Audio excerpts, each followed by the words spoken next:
There was a time when mobile racing games were simple, arcade, and unrealistic. But then one game changed everything.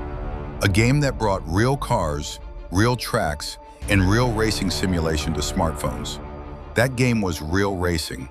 But after more than a decade of dominating mobile racing, its journey is now approaching the final lap. This is the complete story of Real Racing, from its first lap to the finish line. The journey began in 2010 when Australian studio Firement released the first Real Racing on iOS.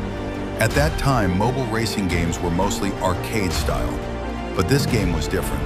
It introduced licensed cars, real racing tracks, cockpit camera view, advanced physics for mobile devices. For the first time, players felt like they were driving a real car inside their phone. The game quickly became one of the most realistic racing experiences on mobile. Later the same year, Real Racing 2 arrived, and it improved everything. It introduced multiplayer racing, better graphics, more licensed cars, improved physics. Then something revolutionary happened. In 2011, the game even supported HDMI TV output, letting players race on a television while using the phone as a controller. At that moment, Real Racing became the gold standard of mobile racing games. But the biggest revolution was still ahead. In 2013, Electronic Arts released Real Racing 3, and this game completely transformed mobile racing. For the first time, a mobile game featured real-world tracks, hundreds of licensed cars, ultra-realistic graphics, dynamic racing events. Tracks like Silverstone Circuit, Suzuka Circuit, Circuit des Spa-Francorchamps were now playable inside a mobile game. And the game introduced time-shifted multiplayer, allowing players to race against real players' recorded performances. For years, Real Racing 3 dominated mobile simulation racing. Over the next decade, Real Racing 3 kept growing.